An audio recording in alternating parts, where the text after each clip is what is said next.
Baik, selamat siang teman-teman.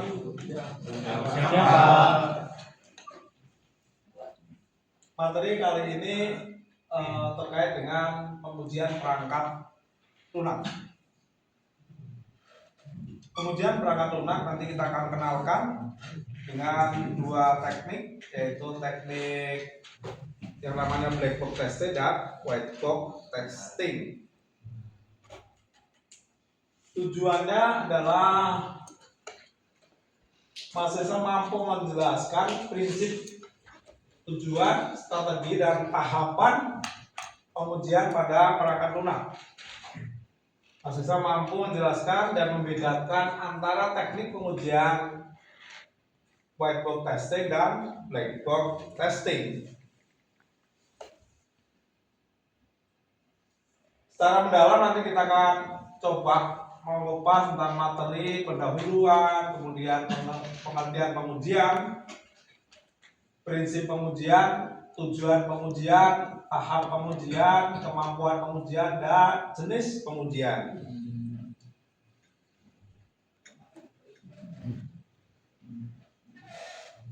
Pengujian perangkat lunak merupakan suatu tahapan penting dalam pembangunan perangkat lunak. Pengujian dilakukan dengan cara mengevaluasi konfigurasi perangkat lunak yang terdiri dari spesifikasi kebutuhan, deskripsi perancangan, dan program yang dihasilkan. Hasil evaluasi kemudian dibandingkan dengan hasil uji yang diharapkan oleh user. Jika ditemukan kesalahan, maka perbaikan perangkat lunak harus dilakukan untuk diuji kembali. Artinya antara poin 3 dan poin 4 ini kita akan lakukan yang pertama menggunakan yang white box testing, di mana user akan menguji fitur-fitur yang sudah disediakan. Kemudian yang keempat ini kita akan melihat dari struktur pemrograman, kira-kira benar atau tidak.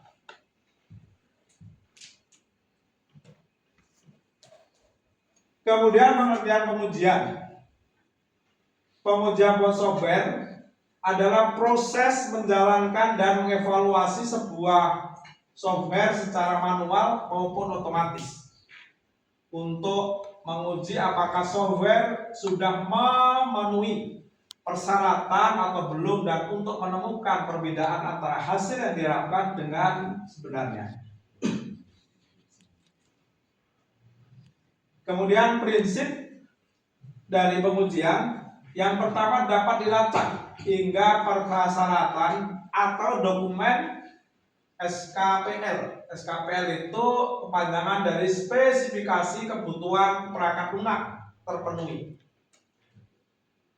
Nah, ini akan menyesuaikan dengan kebutuhan user atau kebutuhan pengguna, sesuai dengan identifikasi yang telah kita lakukan sebelumnya. Apa-apa saja yang terkait dengan kebutuhan masing-masing user. Kemudian pengujian harus direncanakan sejak model atau aplikasi dibuat. Teman-teman ketika membuat aplikasi, mulai dari rancangan sistemnya, ini sudah harus didiskusikan. Sudah sesuai belum dengan keinginan user, baik itu tampilannya atau spesifikasi yang dibutuhkan. Kemudian pengujian harus dimulai dari hal yang kecil, diteruskan ke hal-hal yang besar. Hal-hal yang kecil dan besar itu tentunya masing-masing programming mempunyai pandangan yang berbeda-beda, mana yang dimaksud kecil, mana yang dimaksud besar. Jadi kalau saya bisa sampaikan di sini, mulai dari pembuat form input sudah sesuai belum dengan contoh atau studi dokumentasi kita. Kemudian masuk ke tantangan berikutnya. Nah, di dalam pengujian kita tidak bisa semuanya hanya kemungkinan. Bilang kemungkinan ini akan terjadi kemungkinan. Karena kita prinsipnya adalah benar atau salah. gitu ya. Sesuai dengan apa itu bilangan biner, ya atau tidak, 1 atau 0, dia benar atau salah. Jadi harus ada kepastian. Jika sudah benar maka ya dilanjutkan, jika salah maka harus dicari solusinya. Tentunya kalau di dalam pengkodean akan dicari debugnya. Kemudian pengujian dilakukan sebaiknya dari atau oleh pihak ketiga yang memiliki kepentingan. Pihak ketiga ini bisa orang yang ahli di dalam program tertentu atau yang tidak mempunyai kepentingan di antara keduanya. Dengan suruh menilai apakah software yang dibuat ini sudah benar atau belum. Sehingga sekali lagi kalau pihak ketiga ini adalah sifatnya independen. Contohnya nanti bisa jadi kalau kita membuat sistem yang ingin kita tampilkan di dalam skripsi nanti, kita bisa menghadirkan pihak ketiga untuk memastikan mutu dari aplikasi yang dibuat itu sudah sesuai atau belum, atau kualitasnya sejauh mana bisa digunakan.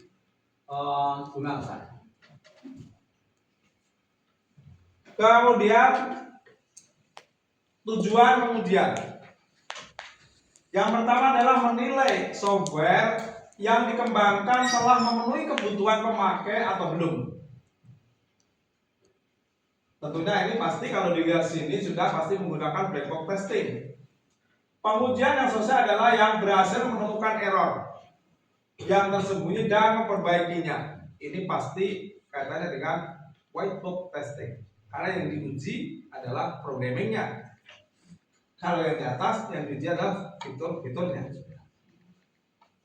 Membuat dokumentasi dari hasil pengujian yang menginformasikan kesesuaian software yang diuji dengan spesifikasi yang dibutuhkan. Kita perlu membuat berita acara.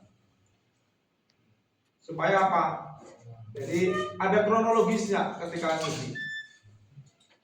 Membuat catatan permasalahannya apa yang diinginkan oleh si penguji atau si user. Sehingga kita bisa memperbaiki sesuai dengan sekali lagi kebutuhan. Kemudian ini tahapan pengujian. Yang pertama, tentukan apa yang akan diukur dalam pengujian itu. Tentunya kan semua itu bisa dilakukan atau diuji, tetapi kita harus ada koordinasi kira-kira apa saja yang mau diukur. Apakah fiturnya, apakah reportnya, atau lainnya. Kemudian bagaimana cara pengujiannya? Bagaimana pengujian akan dilaksanakan? Bisa sifatnya itu adalah classroom, bisa kiranya adalah istilahnya itu user satu-satu secara individual. Ini adalah kesepakatan di antara perancang dengan usernya. Kemudian menentukan kasus, yaitu sekumpulan data atau informasi yang akan digunakan dalam pengujian. Kira-kira data apa saja yang akan diuji sesuai dengan unit kerjanya. Kalau unit kerja keuangan ya sebaiknya menggunakan data keuangan secara real. Kalau di SDM menggunakan data SDM secara real.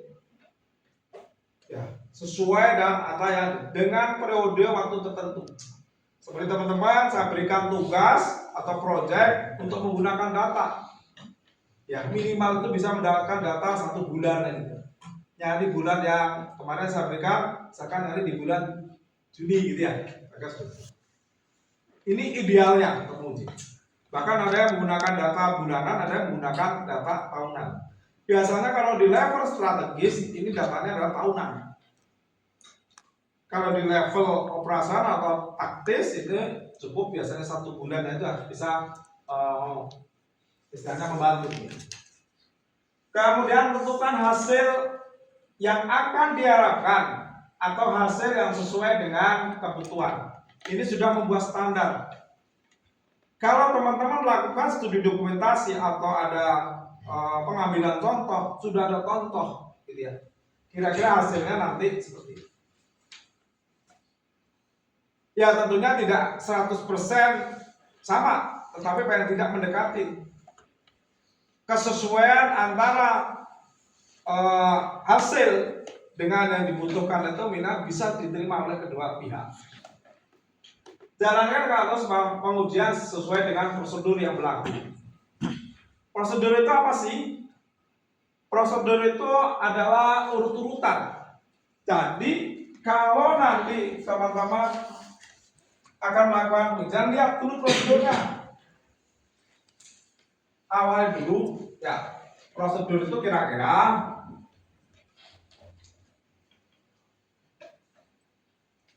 ini ada alur, kemudian ada ini adalah PIC-nya, kemudian ini ada ukuran proses, kemudian di sini ada hasil yang diharapkan seperti apa. Kemudian hasilnya ini kira-kira apa sih? Buat saja ini keterangan. Sehingga kita akan mengetahui pertama alur prosesnya apa saja. Kemudian setiap alur proses itu tentu saja ada kegiatan. Misalkan ini adalah bagian A, mungkin sini ada bagian B, mungkin sini ada bagian C. Kemudian ukuran prosesnya, lihat berapa lama di dalam setiap data. Mungkin ini ukurannya 5 hari, sini 1 hari, terus ini misalkan 2 hari. Ini sesuai dengan kesepakatan bagaimana menyelesaikan terkait dengan prosedur yang berlaku. Hasilnya apa? Tentunya adalah report-report apa yang dikerjakan oleh PIC ini. Kemudian siapa yang kira-kira berhak menerima report-report itu? Misalkan ini adalah hasilnya adalah laporan A. Untuk siapa? Misalkan untuk bagian B. Ini adalah laporan misalkan B. Untuk siapa? Untuk bagian misalkan C dan seterusnya. Inilah kaitannya dengan prosedur yang berlaku.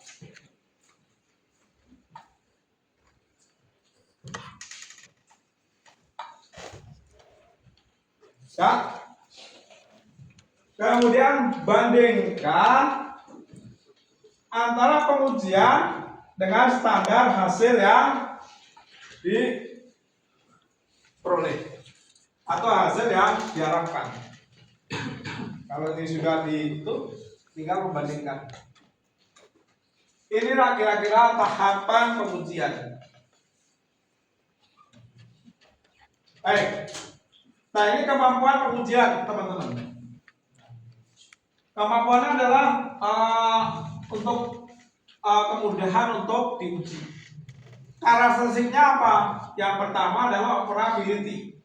Mudah digunakan oleh user. Ini sebagai dasar pertanyaan kalau kita membuat kuesioner untuk black box testing.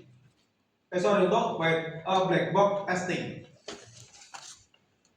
Observability mudah diamati oleh user. Controllability adalah mudah dikendalikan. Kemudian decomposability mudah diuraikan oleh user. Simplicity ini adalah sifatnya adalah sederhana dan lingkupnya yang kecil gitu ya. Semakin mudah diuji oleh. Kemudian stability jarang berubah-ubah. Jadi kalau kita sudah ada kesepakatan ya jangan rubah-rubah. Kemudian understandability, mudah dipahami, ini yang paling penting. Sebuah aplikasi yang baik adalah sifatnya apa? User friendly.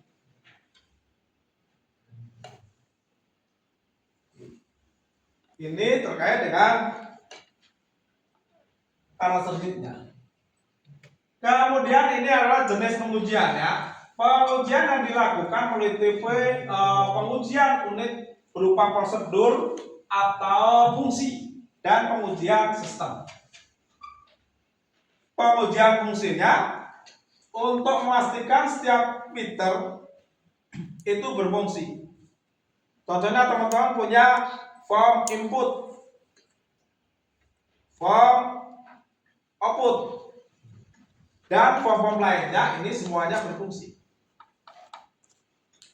Ada perintah-perintah di situ, misalkan ada add data, save data, print data, setidaknya ini berfungsi. Apalagi kalau ini sudah ditampilkan dalam skripsi gitu ya. Tapi kalau di proyek benar biasanya berupa prototipe saja gitu ya. Kemudian prosedur. Kemudian prosedurnya untuk menjelaskan langkah-langkah secara detail. Teman-teman kalau sudah ada dibentuk tadi fitur-fiturnya, bagaimana sih langkah-langkahnya untuk menguji itu? Contohnya apa? Misalkan siapkan datanya dulu, input datanya sesuai dengan karakter yang ditentukan itu. Terus apa berikutnya? Kemudian pengujian sistem untuk memastikan aplikasi secara integrasi secara penuh. Intinya kalau sudah buat sistem adalah mungkin ada integrasi antara bagian A dengan bagian B. Contoh misalkan integrasi antara bagian akademik dengan bagian HRD. Pasti apa? Data dosen. Integrasi data mahasiswa dengan bagian keuangan. Apa? Data mahasiswa. Ini kira-kira seperti itu. Dalam pengujian unit-unit yang diuji meliputi unit-unit yang ada dalam sistem. Sedangkan pengujian sistem dilakukan secara keseluruhan atau secara integrasi tadi. Setiap pengujian dilakukan dengan menggunakan data masukan yang valid. Artinya kita harus mencari data yang benar-benar dari sumbernya. Contoh, misalkan kemarin ada teman-teman di bagian HRD harus menggunakan data HRD supaya simulasinya jelas. Sebenarnya di tentuan ini datanya itu tidak bersiampangan. Gitu ya. Ini kait dengan ini. Kemudian ini teknik pengujian, ada dua teknik yang digunakan. Seperti saya sampaikan di awal, ada namanya black box testing. Kemudian ada white box testing. Black box testing adalah cara pengujian yang hanya berfokus pada fungsional aplikasi. User hanya berikan input dan memeriksa outputnya tanpa melihat struktur program yang ada. Kemudian white box testing, cara pengujian dengan memeriksa struktur dan kode aplikasi untuk memastikan alur logika, pernyataan, pencabangan, dan kondisi berjalan dengan benar, efisien, dan efektif. Betulnya teman-teman kan akan dibuat kelompok-kelompok gitu ya. Istilahnya apa di dalam pemrograman? Modul gitu ya. Modul ini modul A, modul B, dan seterusnya. Ini kaitannya dengan white box testing. Yang akan diuji kira-kira seperti itu. Harus memahami bagaimana itu kita perintah misalkan will do, case to, if then. Tidak kan dasar logika pemrograman kan seperti itu.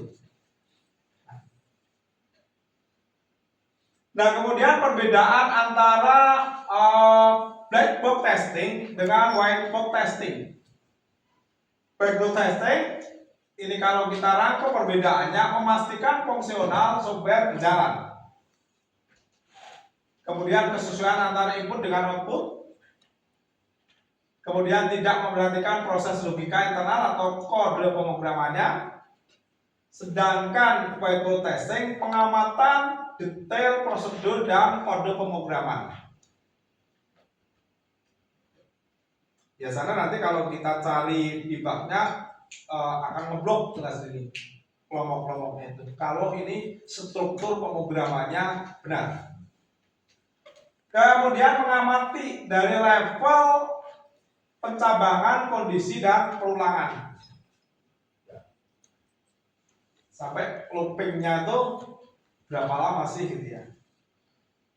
Dan nanti bisa kompleksitas dari pemrograman itu akan kelihatan dari mulai input awal sampai mendapatkan itu berapa lama. Sebenarnya ada tes waktunya nanti kelihatan.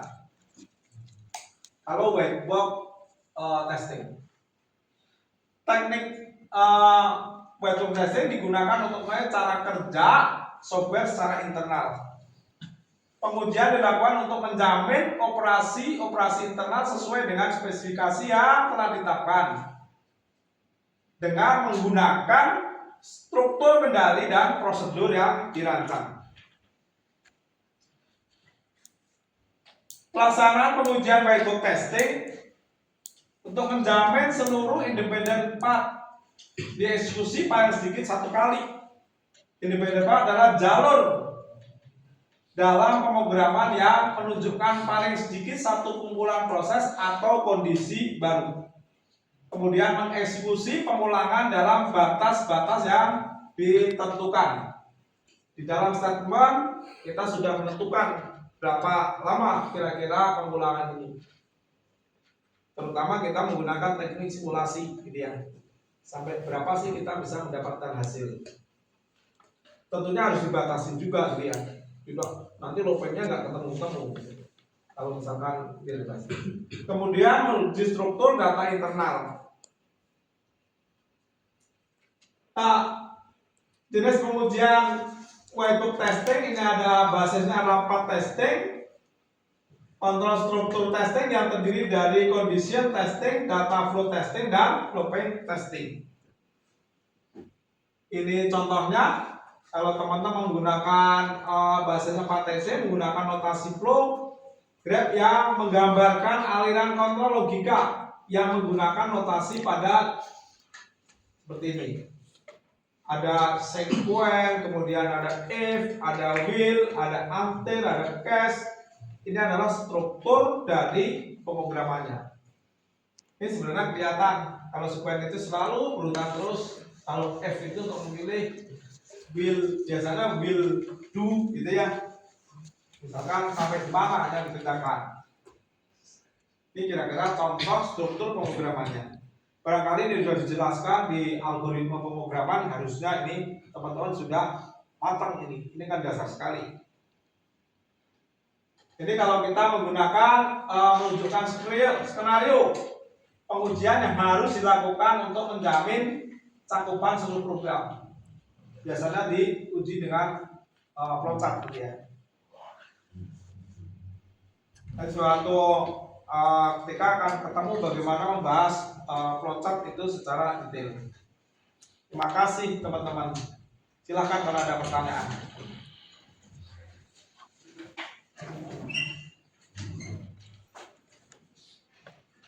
Ada pertanyaan nggak?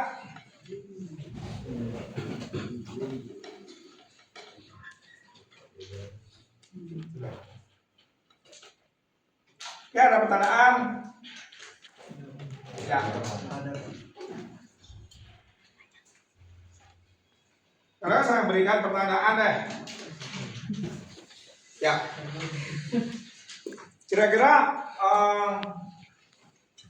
kalau kita membuat prosedur ini, ya prosedur kerja ini, kira-kira siapa nih yang membuat kesepakatan? Misalkan untuk ukuran proses ini apa? Apakah ini harus ditentukan oleh satu pihak? Untuk bukan sepakat ini? Satu pihak bukan? Ini harus ada kesepakatan. antara kesepakatan antara pembuat dan pengguna. Berapa? Contoh apa yang paling jelas itu ketika teman-teman mengisi registrasi saat mau masuk kuliah gitu ya. Memilih apa itu mata kuliah kan sudah ditentukan waktunya. Nah, berapa hari saya tidak tahu, tetapi sudah ada. Sehingga kalau sudah melebihi waktu itu tentunya sudah akan di-lock. Ya, sudah terkunci. Nah, bagaimana solusinya kalau di luar itu? Itu kan harus dibicarakan kembali gitu ya. Ya. Yang paling penting adalah ini harus ada dibuat kesepakatan. Kemudian urut-urutan tentunya ini juga untuk mempermudah sebenarnya alur proses ini biasanya akan dilakukan oleh si pembuatnya sendiri atau perantarnya. Di dalam observasinya mungkin akan mendapatkan alur proses itu yang tentunya sangat bervariatif. Karena masih kerja ketika belum ada sistem, mungkin punya apa istilahnya cara yang berbeda-beda. Ini juga harus dipastikan dulu. Sehingga prosedur kerja ini harus disahkan oleh manajemen. Ini loh prosedurnya harus dilaksanakan sebagai standar kerjanya. Ini terkait dengan PIC juga ini ada bagian-bagian tentu saja yang sudah ditegaskan oleh manajemen siapa saja.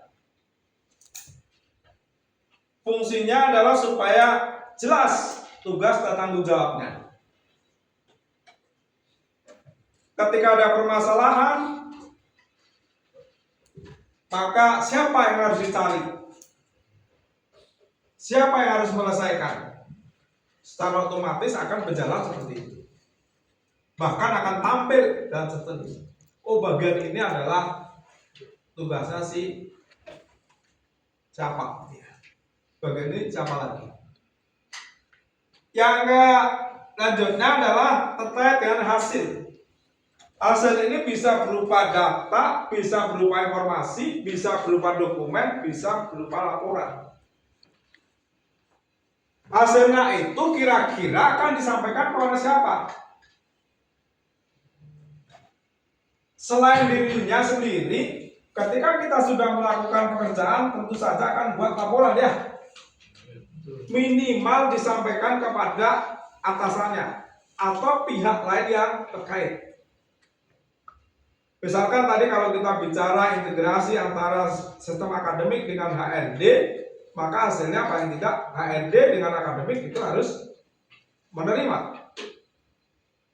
Kalau tadi ilustrasinya akademik dengan keuangan, ya bagian keuangan dan akademik itu juga harus menerima.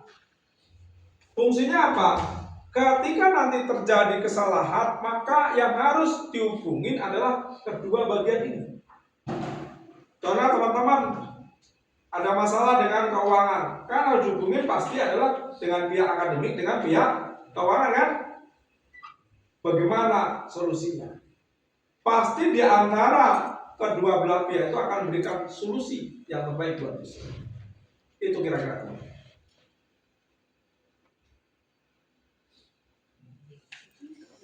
Ada yang mau tanya nggak? Saya mau nanya lah. Ya. Kan misalkan suatu aplikasi atau perangkat lunak ya, itu kan dilakukan pengujian white box testing ya, sama black box testing. Kan pasti didahului dengan white box testing, yaitu kan dengan codingannya segala macamnya. Terus dilanjutkan sama black box testing.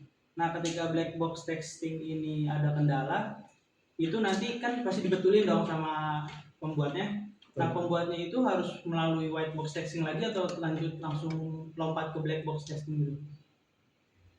Ya, pertanyaan bagus. Jadi yang perlu kita tahu dasarnya dulu ya. Prinsip dasarnya adalah di dalam black box testing itu yang menguji adalah user, gitu ya. Kemudian kalau white box testing adalah struktur pemrogramannya, termasuk codingnya gitu ya. Nah, artinya ini siapa yang dilakukan ini? Berarti kalau yang white box yang diuji adalah si pembuat programnya gitu ya. Kemudian kalau white box adalah user, adalah unit-unit kerja yang nanti akan menggunakan sistem itu. Diberikan nanti ada pertanyaan berupa kuesioner yang setelah disusun. Kemudian setiap user ini harus menguji sambil mengisi pertanyaan. Jika nanti pertanyaan itu semuanya menyatakan sepakat, asalnya setuju atau iya, itu adalah jawaban yang sudah mau tertulis dalam kuesioner. Hasilnya seperti apa? Kalau sudah menyatakan baik semua, berarti kan sistem yang kita buat berarti tidak ada masalah. Langsung bisa diimplementasikan ke unit-unit kerja. Yang selanjutnya itu terkait dengan white box testing. Ketika user tadi menyatakan bahwa program AKAS ini banyak kesalahan, banyak istilahnya trouble di dalam penggunaannya, maka dikembalikan kepada si pembuat programnya. Artinya orang yang membuat itu. Supaya apa? Dilakukan perbaikan. Disesuaikan, disurvei lagi, diobservasi lagi, sampai kita buat sesuai dengan apa yang diinginkan tadi. Jadi gitu. Prinsipnya adalah harus user dulu yang harus dilakukan. Kira-kira jawabannya seperti itu. Ada pertanyaan lagi?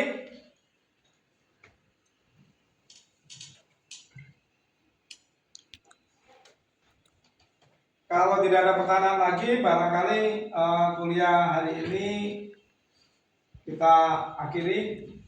Terima kasih atas perhatiannya. Mohon maaf atas segala kekurangannya. Sampai ketemu minggu depan.